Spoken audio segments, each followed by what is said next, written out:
Hello students, welcome back. आज हम अपना जो चैप्टर है हमारा डाइजेस्टिव सिस्टम्स को कंटिन्यू कर रहे हैं and I hope you all have watched the first part of this chapter and subscribe to the channel. So let us start. अब हमने पहले पार्ट में आपका जो टूथ का स्ट्रक्चर था वो किया था। अब हम माउथ में ही है, अभी हम सलाइवरी ग्लैंड्स को डिस्कस करने वाले हैं। आपने जो पहले पार्ट में देखा था डाइजेस्टिव सिस्टम का डायग्राम, वो आपको दिमाग में रखना है बिकॉज इसीलिए बुक में पहले ही दे रखा है वो, ताकि आपको पूरी पिक्चर क्लियर हो जाए कि कौन सा ऑर्गन कहाँ पे लोकेटेड है। तो हम बात करें सलाइवरी ग्लैंड्स की।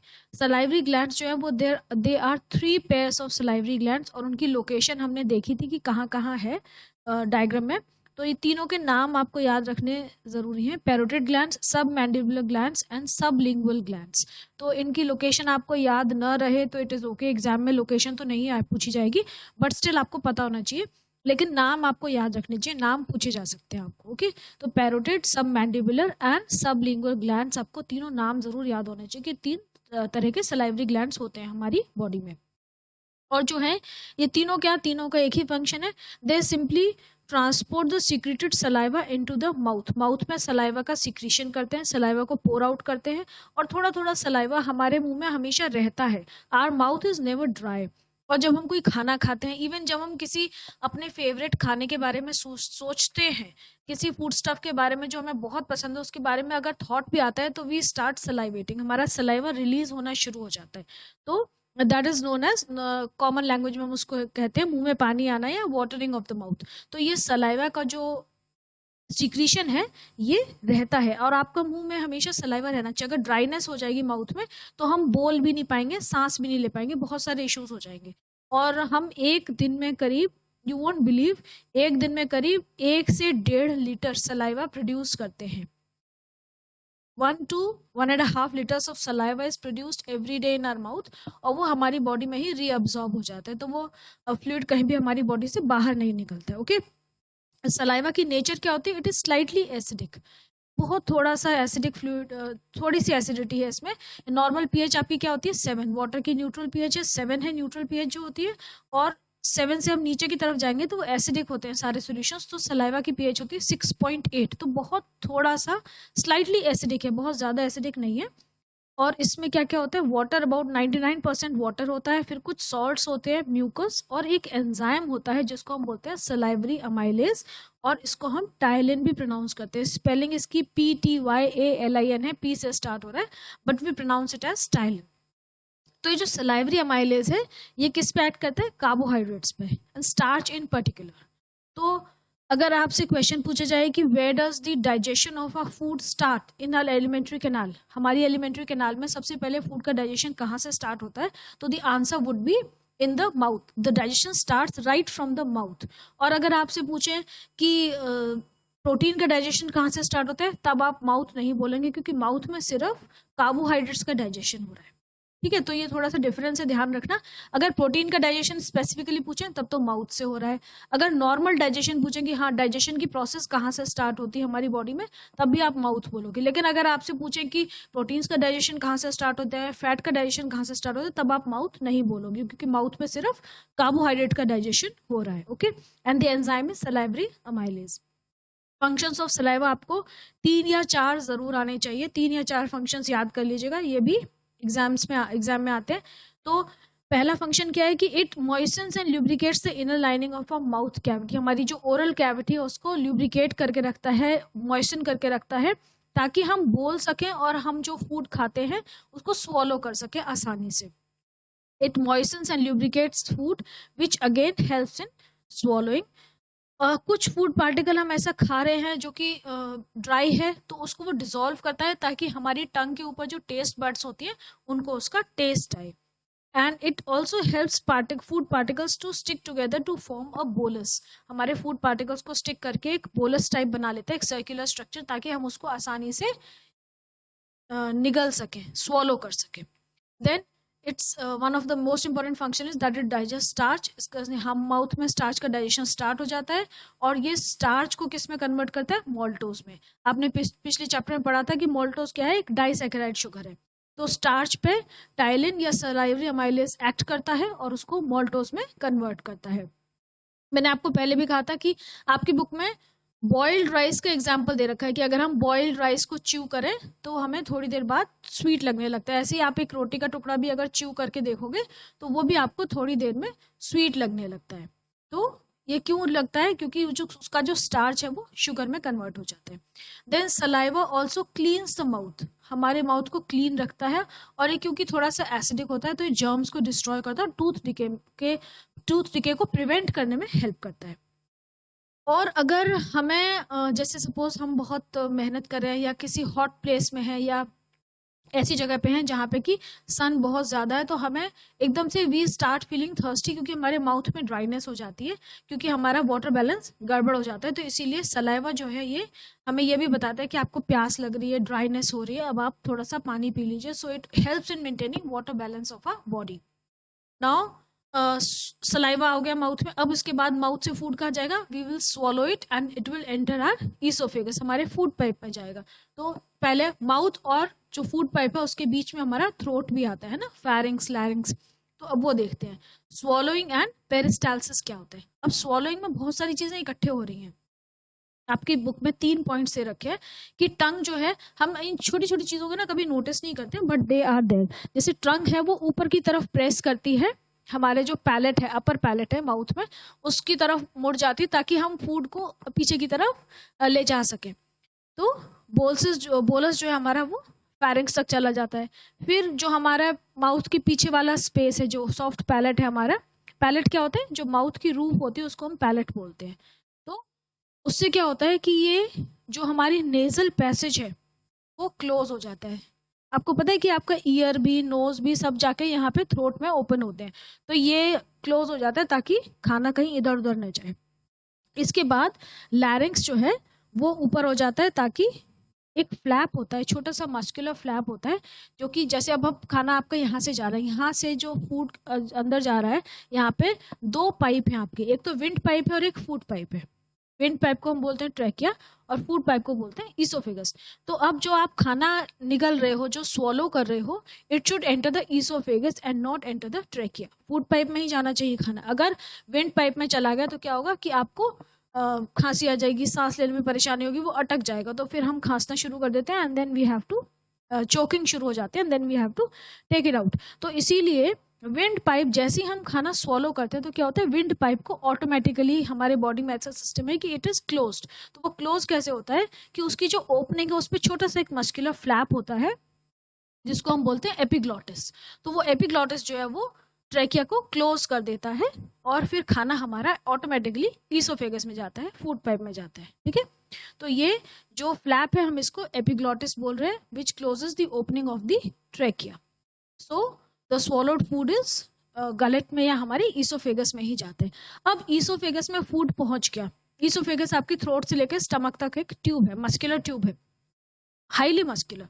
अब इसमें जब खाना पहुंच गया तो मैंने आपको पहले भी बताया था कि ये कोई खाली पाइप नहीं है, it is a muscular tube. खाली पाइप नहीं है कि ऊपर से खाना आपने डाला और फटाफट वो सीधे ड्रॉप हो गया नीचे स्टमक में पहुंच गया। जो फूड हमारा माउथ से लेकर स्टमक तक पहुंचता है वो बहुत धीरे धीरे पहुंचता है and it moves by a very special process called peristalsis. Peristalsis क्या होता है? A wave of constrictions caused by circular muscles of the gut pushing the food along. और peristalsis हमारे अब इसोफेगस के बाद सारे पूरी जितनी भी हमारी एलिमेंट्री कैनाल है सब में peristalsis होता है। तो होता क्या है कि आपने खाना खाया तो वो धीरे धीरे ना मसल्स आपकी ऐसे होती है, पहले ऐसे कॉन्स्ट्रिक्ट होते हैं फिर रिलैक्स होती है, ऐसे ऊपर से नीचे वेव चलती जाती है इस तरीके से। मतलब पहले वो इसोफेगस जो है वो ब्रॉड है, खाना इसमें आ गया, अब ये कॉन्स्ट्रिक्ट हो जाएगी तो खाना नीचे चला जाएगा, फिर यहाँ ब्रॉड है, फिर ये कॉन्स्ट्रिक्ट, ऐसे धीरे धीरे धीरे करके पूरी वेव एक ट्रैवल करती है और खाना आपका धीरे धीरे नीचे पहुंचता है। ओके, तो ये आप खाना इस तरीके से स्टमक पहुंचा जा। ये आपके डायग्राम में दे रखा है, देखो ये वेव ऑफ कॉन्स्ट्रिक्शन दे रखी है ऐसे, और फिर ये बोलस जो है नीचे जा रहा है।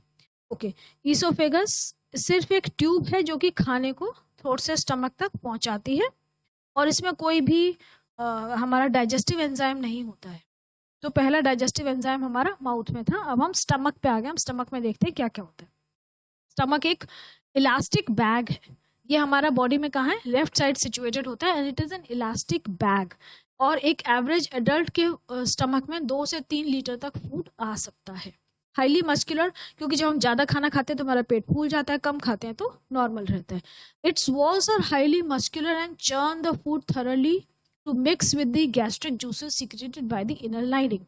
अब जो स्टमक है उसकी जो इनर लाइनिंग है वो 3 लेयर्ड होती है, 3 लेयर्स होती है उसकी इनर लाइनिंग में, और ये बहुत मस्कुलर होता है. और ये इसमें भी काफ़ी चर्निंग आप समझते हो, जैसे कि मिक्सी में होती है चर्निंग होती है, या हम जो ऐसे ऐसे मूवमेंट होता है ना कि किसी चीज़ को इधर ऐसे ऐसे मूव करना, जो मिक्सी में होता है चर्निंग. तो चर्निंग में क्या होता है कि हमारा फूड स्टमक में अच्छी तरह से मूव करता है और मिक्स हो जाता है. वहाँ पे जो भी हमारे डाइजेस्टिव एंजाइम्स होते हैं, गैस्ट्रिक जूस जिसे हम बोलते हैं, उसके अंदर मिक्स हो जाता है food, and then the digestion takes place. जो स्टमक की ओपनिंग है इनटू द स्मॉल इंटेस्टाइन, उसको हम बोलते हैं पाइलोरस. ओके, यहाँ पे पाइलोरिक स्फिंक्टर होता है. स्फिंक्टर होते हैं अ रिंग ऑफ मसल्स, मतलब सर्कुलर रिंग. जैसे कि ये स्टमक है, ये आपका स्टमक है, और स्टमक से स्मॉल इंटेस्टाइन में जा रहा है, तो इस तरीके का एक सर्कुलर स्फिंक्टर होगा जो कि ऐसे क्लोज हो जाएगा या ओपन, क्लोज हो जाएगा या ओपन हो जाएगा. तो फूड जो है स्टमक से इंटेस्टाइन में ऐसे पास होता है, और इसमें वाल्व होता है ताकि इंटेस्टाइन से वापस स्टमक में फूड न जा सके. ऐसे ही सिमिलर स्फिंक्टर कार्डियक स्फिंक्टर होता है, जो कि ईसोफेगस और स्टमक के बीच में भी प्रेजेंट होता है. जहाँ पे ईसोफेगस एंड होती है और आपका स्टमक स्टार्ट होता है, वहाँ पे भी एक सर्कुलर वाल्व होता है, रिंग ऑफ कंस्ट्रिक्शन होती है, जिसको हम बोलते हैं कार्डियक स्फिंक्टर. ये आपके खाने को स्टमक से ईसोफेगस में जाने में रोकता है, जाने के लिए रोकता है. लेकिन क्या होता है, कई बार हम जब बहुत ज़्यादा खा लेते हैं, हमारा स्टमक डिस्टर्ब हो जाता है, या हमें कोई इन्फेक्शन होता है तो हमें वोमिटिंग होती है. तो उसमें क्या होता है कि ये एंटी पेरिस्टाल्सिस की एक वेव आती है कि हमारा खाना स्टमक से वापस उल्टा जाता है, जो हम वोमिटिंग करते हैं. तो तब वो स्फिंक्टर खुल जाता है, क्योंकि प्रेशर इतना होता है कि वो स्फिंक्टर ओपन हो जाता है एंड वी वोमिट. तो वोमिटिंग उस समय होती है जब कार्डियक स्फिंक्टर खुल जाता है, तो स्टमक से वापस फूड आपका माउथ के ईसोफेगस के थ्रू, माउथ के थ्रू बाहर आता है. That is known as vomiting. Okay, now gastric juice जो है, इसको हम क्या बोल रहे हैं, एक जूस है जो कि स्टमक की इनर लाइनिंग सीक्रीट करती है, और इसमें कुछ एंजाइम्स होते हैं. Okay, it is a colourless highly acidic liquid containing water, some salts, HCl and an enzyme called pepsin. तो एक गैस्ट्रिक जूस की इन्होंने कॉन्स्टिट्यूशन क्या बताया कि इसमें कुछ सॉल्ट है, HCl है, और एक एंजाइम है पेप्सिन. और जो पेप्सिन होता है वो इनएक्टिव फॉर्म में सीक्रेट होता है, it is secreted as pepsinogen, और बाद में जब फूड आता है तब it is converted into pepsin. वो हमेशा पेप्सिन की फॉर्म में नहीं रहता, क्योंकि पेप्सिन का काम क्या है, प्रोटीन्स को डाइजेस्ट करना. तो अगर वो पूरे टाइम पेप्सिन की फॉर्म में रहेगा तो उसको कुछ नहीं मिलेगा, तो वो स्टमक की लाइनिंग को ही डाइजेस्ट करेगा. अच्छा, एक चीज और, जो एसिड है हमारा, HCl रिलीज होता है, और HCl की जो pH होती है वो काफ़ी लो होती है, मतलब बहुत स्ट्रॉन्ग HCl होता है हमारे स्टमक में. उसके क्या काम है, it kills any germs which may have entered along with the food. हमारे खाने के साथ अगर कुछ इन्फेक्शन एंटर कर जाता है तो HCl उसको किल कर देता है. And secondly, it activates pepsin to act on proteins. तो ये पेप्सिन को एक्टिवेट नहीं करता है, ये पेप्सिनोजन को पेप्सिन में कन्वर्ट करता है. तो यहाँ पे पेप्सिन लिखा हुआ है, लेकिन ये होना चाहिए कि it activates pepsinogen and converts it into pepsin to act on proteins. ये करेक्ट सेंटेंस ये होना चाहिए. तो अब एक चीज़ है यहाँ पे कि एसिड जब वो इतना स्ट्रॉन्ग है कि इतनी उसकी लो pH है, इट इज़ ऑलमोस्ट 2.1, 1.8 to 2.1, बहुत लो pH है, that is a very strong acid. तो वो हमारे स्टमक को क्यों नहीं डिस्टर्ब करता, स्टमक की लाइनिंग को अफेक्ट क्यों नहीं करता है, हमारा स्टमक क्यों नहीं डिसॉल्व होता है? क्योंकि आपको पता है इतना स्ट्रॉन्ग एसिड, आपने लैब में एक्सपेरिमेंट्स किए होंगे, इतना स्ट्रॉन्ग एसिड है, अगर हमारी स्किन पे गिर जाए तो हमारी स्किन जल जाएगी. But it is inside us, हमारी बॉडी में है, स्टमक में है, but still we are not damaged, हमारा स्टमक डैमेज नहीं होता है. Why is it so? आपकी बुक में यहाँ दे नहीं रखा है इसके बारे में कुछ भी, but it is a normal query जो किसी भी बच्चे के दिमाग में आती है. तो ऐसा क्यों नहीं होता है, हमारा स्टमक क्यों नहीं जलता है उससे? बिकॉज हमारी स्टमक की जो 3 लेयर्स है उसमें जो सबसे अंदर वाली लेयर है ना, it is quite thick and it is made up of mucus. हमारी जो स्टमक की इनर मोस्ट लेयर है काफ़ी थिक म्यूकस लेयर है. म्यूकस क्या होता है, एक जेल लाइक सब्सटेंस है, म्यूकस होता है. वो क्या करता है, उस एसिड्स को झेल जाता है, वो एसिड से हमारे स्टमक की वॉल को डैमेज नहीं होने देता है.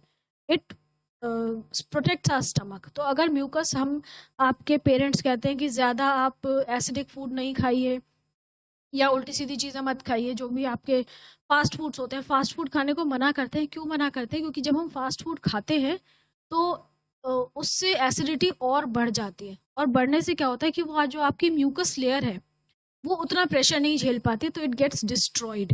वो म्यूकस लेयर धीरे धीरे उसमें छेद होने लगते हैं, होल्स होने लगते हैं, तो इट गेट्स डिसरप्टेड। और जब वो होल होते हैं तो फिर हमें पेट में, क्योंकि एसिड जहाँ पे म्यूकस में होल हो जाएगा वहाँ से एसिड जो है वो स्टमक की वॉल को टच करना शुरू कर देता है, तो फिर आपको जलन फील होगी, इरिटेशन फील होगी, इचिंग फील होगी वहाँ पे। तो इसका मतलब है कि हमें ज़्यादा फास्ट फूड नहीं खाना चाहिए, because it destroys our mucus, जो हमारी प्रोटेक्टिव लेयर है स्टमक की उसको डिस्ट्रॉय करते हैं। HCl स्टमक में बहुत ज़रूरी है, क्योंकि HCl नहीं होगा तो हमारे एंजाइम जो है वो एक्टिवेट ही नहीं होंगे, फिर तो फूड प्रोटीन डाइजेस्ट नहीं होगा। प्रोटीन डाइजेशन के लिए जो सबसे इंपॉर्टेंट एंजाइम है पेप्सिन, वो स्टमक में है, और उसको डाइजेस्ट करने के लिए हमें क्या चाहिए? HCl चाहिए। HCl उसको एक्टिवेट करता है पेप्सिनोजन को। तो अगर एसिड नहीं होगा तो वो एक्टिवेट ही नहीं होगा, लेकिन उस एसिड से हमें अपने आप को डैमेज करने से बचाना है, so that our digestion doesn't get affected. तो ज़्यादा एसिडिक फूड, फास्ट फूड्स हमें नहीं खाने चाहिए। ओके, अब ये आपके दे रखा है, ये आप लर्न करना ही है आपको, ये लर्न कि पेप्सिनोजन इनएक्टिव फॉर्म में होता है और उसको HCl एक्टिवेट करता है और एक्टिव पेप्सिन में कन्वर्ट करता है। वो जो एक्टिव पेप्सिन है वो प्रोटीन्स पे एक्ट करके उनको पेप्टाइड्स में कन्वर्ट करता है, पॉलीपेप्टाइड से पेप्टाइड्स में कन्वर्ट करता है, और ये पेप्टाइड फिर स्मॉल इंटेस्टाइन में जाके फिर अमीनो एसिड्स में कन्वर्ट होते हैं। अब यहाँ पे एक दूसरा एंजाइम दे रखा है इनएक्टिव फॉर्म में, प्रोरेनिन, जिसको HCl एक्टिवेट करके एक्टिव रेनिन में कन्वर्ट कर देता है। और ये रेनिन एंजाइम जो है मिल्क प्रोटीन पे एक्ट करके उसको पैराकेसिन में कन्वर्ट कर देता है। तो ये जो वाला एंजाइम है ना, रेनिन और ये प्रोरेनिन, ये सबके स्टमक में नहीं होता है। ये तभी होता है हमारे स्टमक में when we are very young, जब बिल्कुल हम छोटे होते हैं, एक टॉडलर भी नहीं, बेबी, जब हम बेबी होते हैं, क्योंकि ये सिर्फ मिल्क के डाइजेशन में हेल्प करता है। जो एक छोटा बेबी होता है which is only few months old, वो खाना नहीं खाता है, वो सिर्फ दूध पीता है, तो उसके स्टमक में ये एंजाइम होता है। As we grow up this stops secreting, rennin का सीक्रेशन बंद हो जाता है। Okay, now the food stays in the stomach for about 3 hours and it attains a pulp like form called the chyme. Stomach हमारे food हमारे stomach में 3 hours तक रहता है, चाइम में कन्वर्ट हो जाता है, और उसके बाद वो धीरे धीरे फिर स्मॉल इंटेस्टाइन में मूव करना शुरू होता है। ओके, अब ये प्रोग्रेस चेक बहुत सिंपल है, कर लेते हैं फिर भी। सलाइवा, ट्रू फॉल्स है। Saliva moistens and lubricates food, true. Saliva contains a protein digesting enzyme, false है ना। प्रोटीन डाइजेस्टिंग नहीं होता है, क्या होता है वो? कार्बोहाइड्रेट डाइजेस्टिंग होता है, कार्बोहाइड्रेट में भी starch. Saliva tends to destroy germs in the mouth. True. Peristalsis occurs through all the regions of the gut. True. The food in the stomach stays for about 10 hours. No, it is 3 hours. So this is false. Gastric juice is alkaline. Again false, क्योंकि gastric juice कैसा होता है हमारा? Acidic होता है. Gastric juice contains pepsinogen. This is true. Okay. Now we move on to the small intestine. अब stomach के बाद फूड आ गया स्मॉल इंटेस्टाइन में, ठीक है, पाइलोरिक स्फिंक्टर से। अब स्मॉल, आपको ध्यान है हमने स्टार्टिंग में पढ़ा था कि एलिमेंट्री कैनाल जो है हमारी, उसकी लेंथ कितनी है? 9 meters थी, है ना। तो 9 meters टोटल एलिमेंट्री कैनाल की लेंथ है from mouth to the anus. अब जो स्मॉल इंटेस्टाइन है उसकी लेंथ देखो 7 meters है, मतलब 9 में से जो 7 meters वाला पार्ट है वो सिर्फ स्मॉल इंटेस्टाइन ही है। तो it is coiled and folded, ये हमारे लोअर एब्डोमेन में होती है और कॉइल्ड फॉर्म में रहती है। इसके 3 पार्ट्स होते हैं। डिओडेनम, जो सी शेप्ड स्ट्रक्चर होता है जो कि स्टमक से कनेक्टेड है। उसके बाद नेक्स्ट है जेजुनम, और थर्ड है इलियम।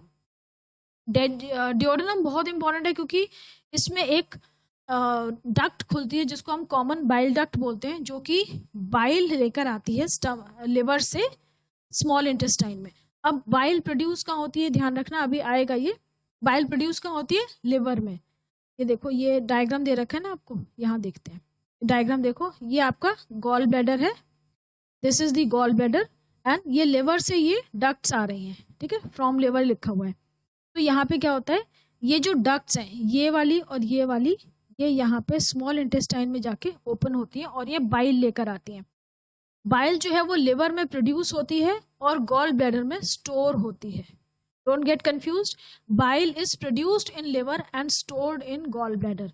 तो दोनों जगह से बाइल आती है और वो एक कॉमन बाइल डक्ट के थ्रू डिओडेनम में आ जाती है। तो duodenum receives this bile from this common bile duct, liver और गॉल ब्लैडर दोनों से। ओके, अब जेजुनम में कुछ ऐसा स्पेशल नहीं होता है, सिंपली ट्रैवल करते हैं उसमें। अब इलियम जो है, इलियम क्या है? इलियम में बहुत स्पेशल कुछ स्ट्रक्चर्स होते हैं जिनको हम बोलते हैं विलाय। विलाय क्या है? बहुत सारे छोटे छोटे फिंगर लाइक प्रोजेक्शंस हैं, ऐसे ऐसे। जैसे सपोज ये आपकी स्मॉल इंटेस्टाइन है, इसका इलियम पार्ट है, तो इसमें क्या होगा? हाँ, ऐसे ऐसे ऐसे फिंगर लाइक बहुत प्रोजेक्शंस हैं एंटायर पूरी उसमें जेजुनम, पूरी इलियम में, सॉरी। तो ये क्या होता है? They increase the surface area of this part.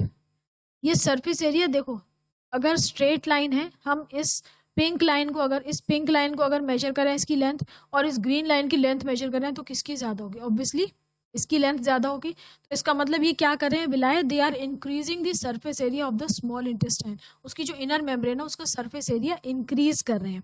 और ये इंक्रीज क्यों करते हैं? क्योंकि स्मॉल इंटेस्टाइन से अभी तक क्या हो रहा था कि फूड अंदर जा रहा था, माउथ में एक चीज का डाइजेशन हुआ, स्टमक में दूसरी चीज का डाइजेशन हुआ। अब यहाँ पे स्मॉल इंटेस्टाइन में क्या होता है? डाइजेशन भी होता है और अब्जॉर्प्शन भी होता है। यहाँ पे दोनों प्रोसेस होती है।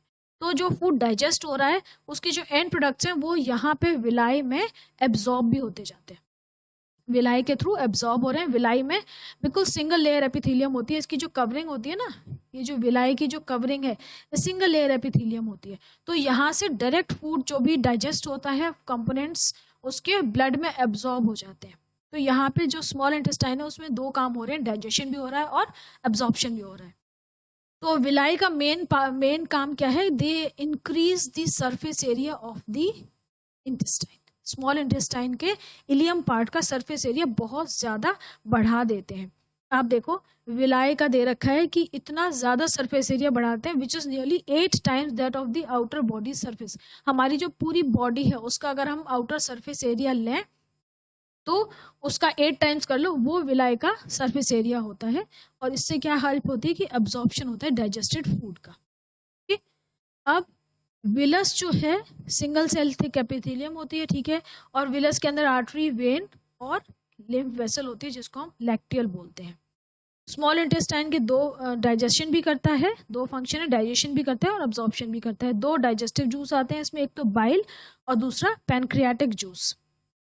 बाइल जूस तो आ गया लिवर से और गॉल ब्लैडर से, और पैनक्रियाटिक जूस आता है यहाँ से पैनक्रियास। ये जो पैनक्रियास है एक और ऑर्गन है, ये पैनक्रियास एसोसिएटेड ऑर्गन है, डाइजेस्टिव ग्लैंड है जो कि साइड में प्रेजेंट होता है, व्हाइटिश कलर का होता है, रेडिश जैसा होता है, एक मूली होती है जो उसके तरीके का होता है। यहाँ से भी एक डक्ट आती है जो कि डिओडेनम में अपने सिक्रीशंस को पोर करती है, जिसको हम बोलते हैं पैनक्रियाटिक जूस।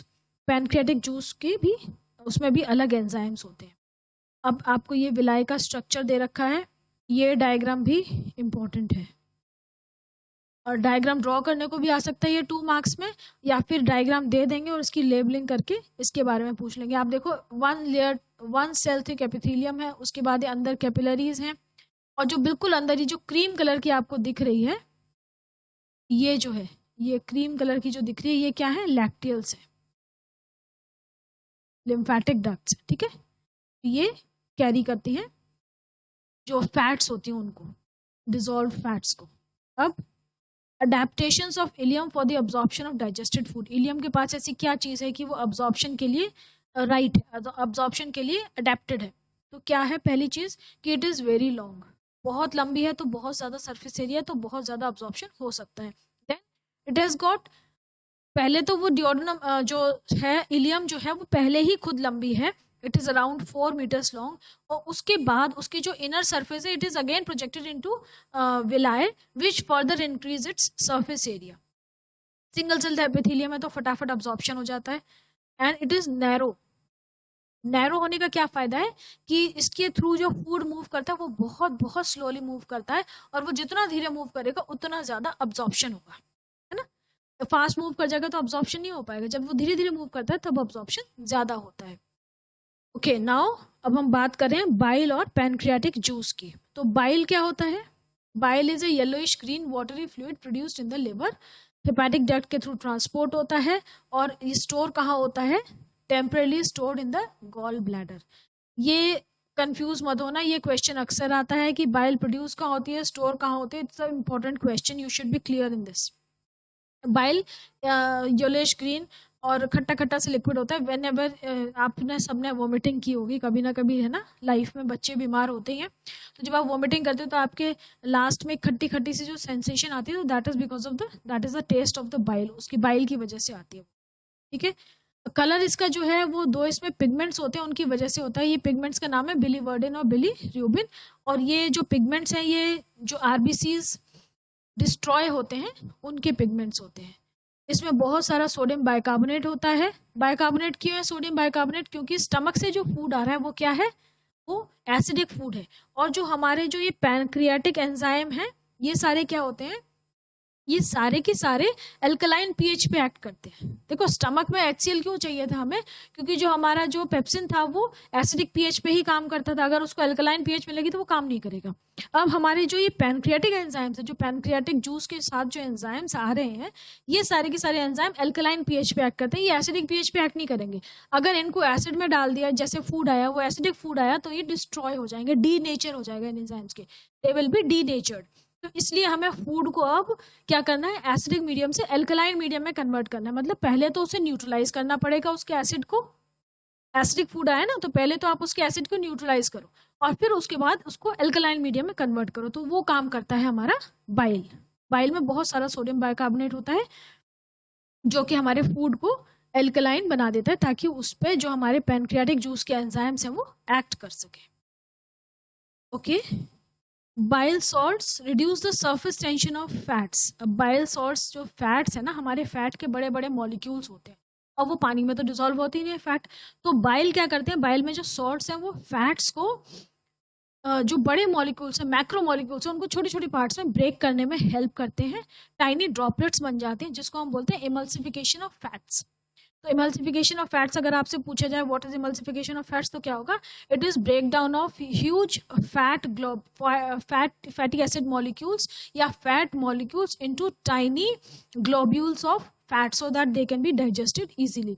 अच्छा, वो उनको ब्रेक डाउन करना इसलिए भी ईजी है क्योंकि जितना छोटा होगा वही कंपोनेंट, मतलब एक बड़े पीस को अगर आप छोटे छोटे पीसेस में डिवाइड कर दोगे तो उसका टोटल सरफेस एरिया बढ़ जाएगा। तो जितना ज़्यादा सरफेस एरिया होगा उतनी इजीली एंजाइम्स एक्ट कर सकते हैं, क्योंकि आपको पता है कि एंजाइम क्या होते हैं? एंजाइम सबस्ट्रेट कॉम्प्लेक्स बनाते हैं, फिर वो उस पर एक्ट करते हैं। तो जितना ज़्यादा सरफेस एरिया एंजाइम्स को मिलेगा वो उतने ज़्यादा इफेक्टिवली उस चीज़ को डाइजेस्ट करेंगे। तो इसके लिए भी इमल्सिफिकेशन बहुत ज़रूरी है। तो बाइल क्या करता है? एक तो फैट को इमल्सिफाई करता है, दूसरा जो हमारी एसिडिक चाइम है, जो स्टमक से एसिडिक चाइम आया है, उसको अल्कलाइन चाइम में कन्वर्ट करता है। बाइल के फंक्शंस याद रखिएगा। देन हमारा है पैनक्रियाटिक जूस। अब हम दूसरे सिक्रीशन की बात करें जो कि है पैनक्रियाटिक जूस। ये कहाँ से आया है? पैनक्रियास से। Pancreas is the whitish gland located just behind the stomach. अब पैनक्रियाटिक डक्ट जो है वो डिओड्रम में खुलती है और इसमें 3 तरह के जो पैनक्रियास से जो जूस आता है, डाइजेस्टिव जूस जो है, पैनक्रियाटिक जूस जिसे हम बोल रहे हैं, उसमें 3 तरह के एंजाइम्स हैं, अमाइलोप्सिन, trypsin and स्टीप्सिन।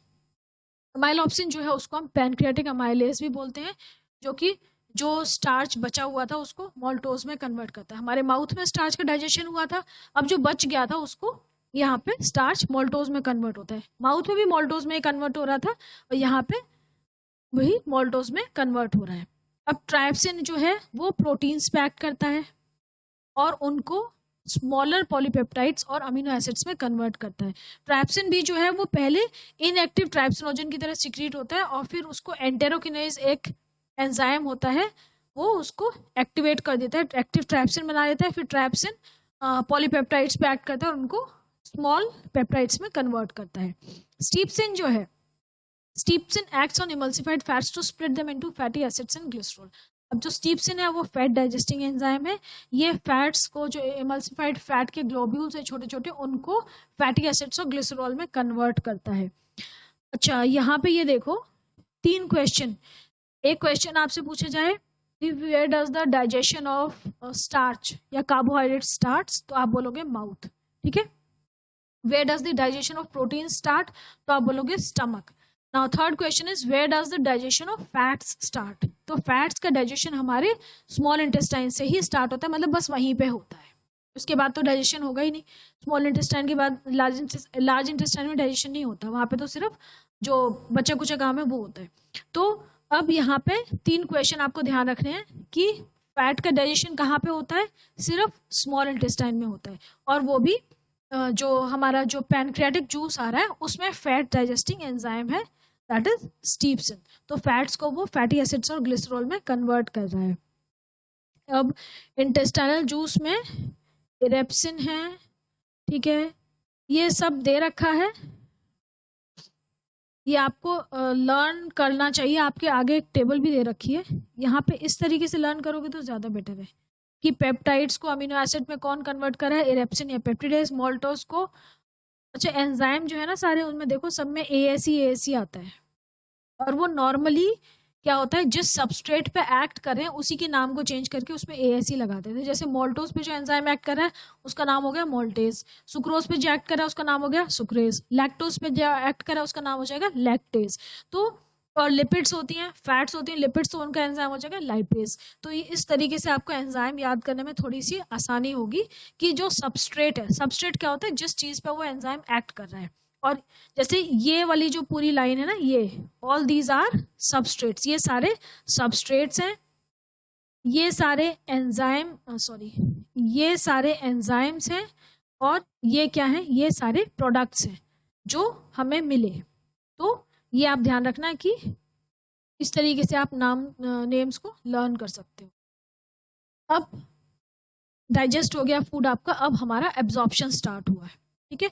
Absorption of food, the final products of food are mainly absorbed in the intestine itself. हमारे जो सारे फूड स्टफ के जो कन्वर्जन हुआ है, जो उसमें से हमें न्यूट्रिएंट्स मिले हैं, वो स्मॉल इंटेस्टाइन में ही एब्जॉर्ब हो जाते हैं। लार्ज इंटेस्टाइन में तो मेनली वाटर एब्जॉर्ब होता है।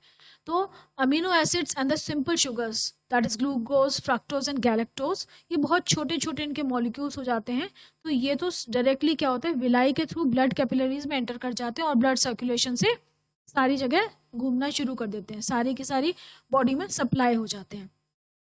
लेकिन जो फैटी एसिड्स और ग्लिसरॉल है, ये आपने देखा होगा विलाई में सेंटर में एक लिम्फ वेसल थी, लैक्टियल थी, ये वहाँ पे जाते हैं। फैटी एसिड्स और ग्लिसरॉल जो है वो लिम्फेटिक वेसल में एब्जॉर्ब होते हैं, फिर लिम्फेटिक सिस्टम को एंटर कर जाते हैं, और फिर वहाँ से वो लिम्फेटिक सिस्टम क्या है, आपने 10th में पढ़ोगे आप इसको, लिम्फेटिक सिस्टम को अभी तक तो पढ़ा नहीं होगा। तो लिम्फेटिक सिस्टम क्या होता है कि एक नेटवर्क ऑफ, ये भी एक नेटवर्क ऑफ, क्या हम कहेंगे कि कुछ पाइप्स का या कुछ वेसल्स का नेटवर्क है, जिनको हम लिम्फ वेसल्स बोल रहे हैं या लैक्टियल्स बोल रहे हैं।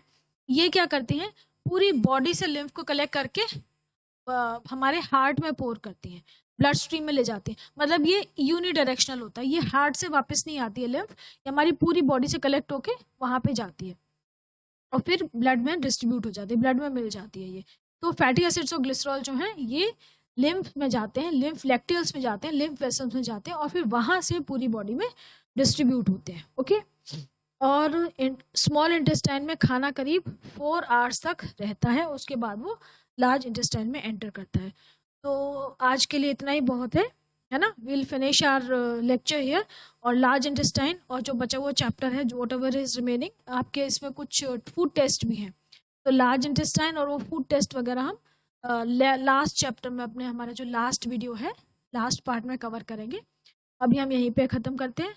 So again a request to all of you कि आप लोग प्लीज़ इस चैनल को सब्सक्राइब करिए and share it with your friends. Please आप लोग हमें कमेंट सेक्शन में ज़रूर कमेंट करके बताइए कि आपको कैसा लग रहा है। कुछ बच्चे कमेंट करते हैं, नो डाउट। अगर आप सब कमेंट करेंगे और हमें बताएंगे कि क्या करना है, तो will be much more encouraged.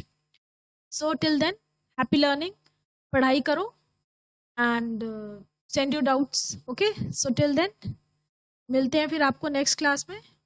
Take care.